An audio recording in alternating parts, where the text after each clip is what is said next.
Eu, particularmente, eu gosto muito da computação porque eu me desafio todo dia. E eu tenho muita dificuldade em pedir ajuda, assim. Olá, sejam muito bem-vindos ao meu cantinho. Para quem eu não conheço, meu nome é Amanda, muito prazer.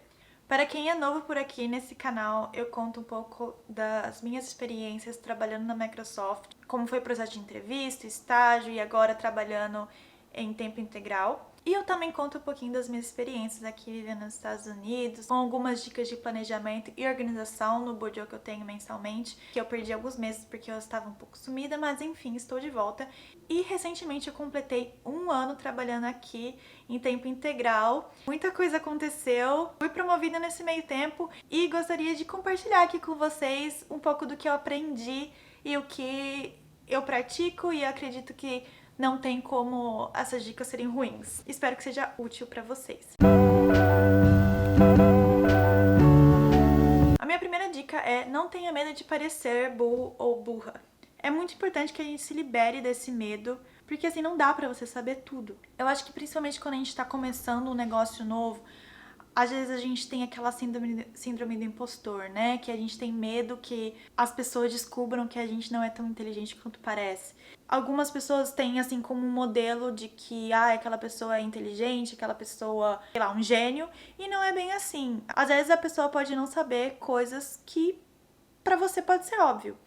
E nem por isso você ou ela é mais ou menos inteligente, certo? Eu lembro que no começo eu participava de reuniões e aí muitas siglas eram usadas nessas reuniões que eu não fazia ideia do que significavam, muitos termos que eu nunca tinha ouvido, vários números ali nos slides que eu tava tipo, gente, o que tá acontecendo? E no começo eu vou confessar que assim, eu não perguntava, eu fazia a plena, né? Não, sei tudo, gente. Pode mandar, sabe? Mas aí eu comecei a perceber que eu tinha que perguntar, porque se você não pergunta, você não vai fazer seu trabalho direito. Então, quando eu passei a perguntar, eu acho que mudou muito as coisas. Inclusive, até, tipo assim, às vezes eu pergunto e aí vai um sênior falar assim: sabia? Até hoje eu não sabia o que isso significava. Então, assim, e não é nem culpa das pessoas que estão falando aqueles termos complicados, porque para elas já tá no ambiente delas, então elas estão acostumadas a usar esse termo. As pessoas, quando elas estão mais a fundo em algum assunto, elas esquecem como que é não saber, tipo, começar a aprender aquele assunto agora. Então é muito importante que para quem tá começando, fale, pergunte. E isso vale também para você tá na faculdade ou na escola, sei lá, no cursinho. Se você não entender alguma coisa, pergunta. Assim, eu sei que é fácil falar, na hora você fica, tipo, dá aquela ansiedade de perguntar e achar que vai todo mundo achar que você, né, é burro ou burra. Não se liberte disso, gente. Pergunte mesmo. Se quiserem te zoar porque você fez uma pergunta idiota, se zoa junto, tá? Uma segunda dica é: não tenha medo de pedir ajuda quando você estiver empacado em alguma coisa. Eu, particularmente, eu gosto muito da computação porque eu me desafio todo dia. E eu tenho muita dificuldade em pedir ajuda, assim. Eu tenho dificuldade em... se eu tô com um problema, eu tento resolver aquele problema até eu conseguir resolver. E isso foi muito bom pra mim, principalmente de faculdade, escola, tudo mais. Isso foi muito bom. Porém, quando você já tá na indústria, você tem um tempo pra fazer as coisas. Às vezes, você não vai ter o conhecimento necessário pra resolver aquele problema naquele momento, que é tão específico que não é uma básica pesquisa no Google, né? Você às vezes precisa de conhecimento de alguém que já tá há mais anos ali. E aí, a partir daí, você também vai ter esse conhecimento. Mas você só vai ter a partir do momento que você pergunta e pede ajuda. É importante que você saiba resolver sozinho, né? Não sei isso, já pergunto, né?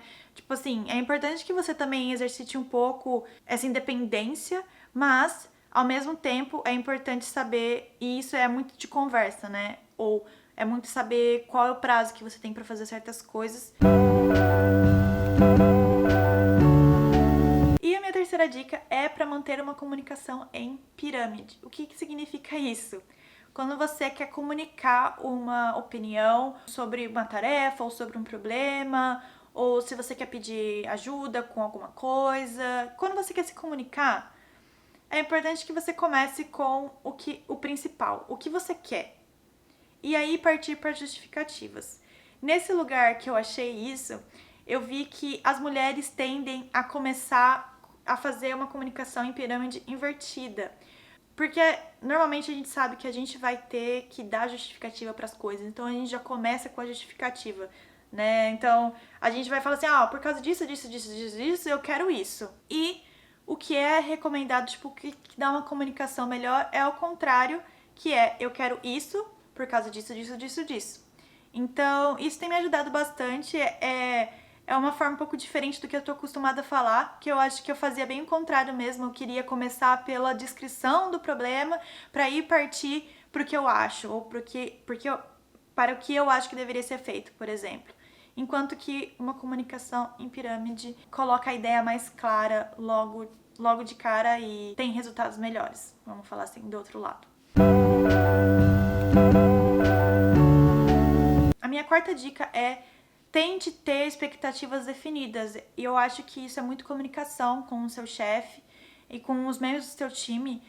Pedir esse feedback, né? Pedir, olha, o que eu estou atingindo as expectativas? Quais são as expectativas pra mim? O que é esperado? O que eu não tô fazendo bem? É sempre bom ter essa comunicação aberta e pedir esse feedback pra você estar sempre melhorando. No começo eu tinha reuniões semanais com o meu chefe e eu acho que isso é muito bom.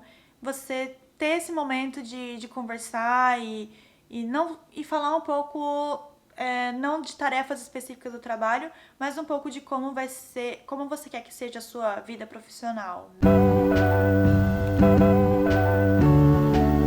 A minha quinta dica também é relacionada a desapegar de coisas, que esteja preparado para mudar de prioridades rapidamente. Então, às vezes, a gente está num projeto, numa tarefa que a gente gosta ou que já despendeu bastante tempo, mas o mercado é muito rápido, a indústria é muito rápida e pode ser que essa prioridade tenha que mudar. E no começo eu não, assim, eu fiquei meio sentida de mudar a prioridade tão rápido, porque eu tava empolgada com uma tarefa e de repente foi assim: não, você não vai mais ver isso, você vai passar essa tarefa para outra pessoa porque você vai fazer isso. E confesso que foi difícil, mas eu aprendi que na indústria essas coisas acontecem com uma certa frequência, então é importante que você esteja preparado mentalmente e seja rápido o suficiente para seja rápido, seja preparado mentalmente e também faça as suas tarefas, faça o seu código, tendo em mente que ele pode passar para outra pessoa a qualquer momento. O número 6 é não ter medo de dar a sua opinião sobre as coisas. Uma das coisas mais importantes quando for fazer uma entrevista de técnica que você tem que programar e tudo mais é você ter justamente esse pensamento crítico. Então, dado um problema, você não vai simplesmente começar a codificar o problema. Você vai perguntar para o seu entrevistador quais são os parâmetros necessários, casos de erro que você pode encontrar, enfim, você vai fazer perguntas e você vai querer entender mais o problema antes de você começar a fazer o problema. Você vai expor suas preocupações sobre algumas coisas, o que pode acontecer, né? Isso não é só para entrevista, é esperado que você faça isso no trabalho também. E às vezes dá um pouco de medo assim de você expor algumas coisas, porque é uma ordem vinda do seu chefe, por exemplo, de algum membro mais sênior do seu time, e às vezes você fica com medo de expor o que você acha que pode dar errado com aquela tarefa. Tenha consciência, claro, que a palavra final vai ser do seu chefe ou do membro mais sênior do seu time, mas que pelo menos você falou do problema. E, assim, da mesma forma que é bom que você tenha um espírito mais cooperativo, um espírito mais de time e leve em consideração o que todos do seu time falam, os membros do seu time, do seu chefe também vai ter isso. Então, pode ser assim, pelo menos pra mim, todas as minhas opiniões foram consideradas no meu time e isso é muito bom. E minha sétima e última dica é: tire tempos para descansar ou tire breaks até mesmo durante o expediente de trabalho, vamos falar assim. Por exemplo, você tá empacado com código, ou você tá estressado, muitas coisas de vários lugares. Dá uma volta, dá uma caminhada, vai fazer algum lanchinho, vai tomar um café, vai se alongar, porque essas pausas são extremamente importantes e até você entender que assim, o trabalho sempre vai estar lá. Sempre. E muitas vezes a gente dá. E eu percebi que muitas vezes a gente, tipo, fica assim. Coloca urgência em muitas coisas que não são realmente urgentes, sabe? Não, Riven! Vai! Não, vai pra lá. É até complicado, porque vai ter períodos que você vai trabalhar um pouquinho a mais, que vai ter você vai ter que esticar um pouquinho a mais, porque vai ter alguma data importante que você tem que entregar algumas coisas e o seu time tá dependendo que todo mundo, né, entregue as coisas em determinado horário. Porém, se isso tá ficando muito frequente, muito repetitivo, se você tá tendo que responder e-mail de final de semana, responder e-mail, tipo, à noite, no seu horário de descansar, alguma coisa não está certa.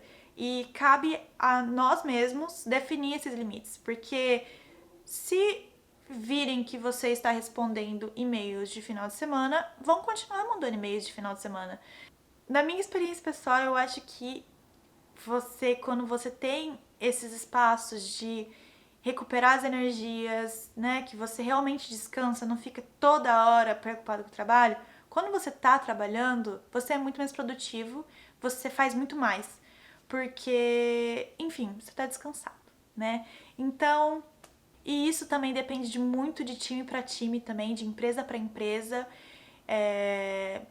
Depende muito da cultura e eu gosto muito da cultura da Microsoft nesse sentido e do meu time especialmente nesse sentido, porque por mais que a gente trabalhou muito esse ano, a gente teve períodos sim que a gente trabalhou a mais, a gente sempre tem é sempre reforçado pra gente a importância de tirar nosso tempo para descansar e colocar a saúde e as nossas coisas pessoais em primeiro lugar sempre.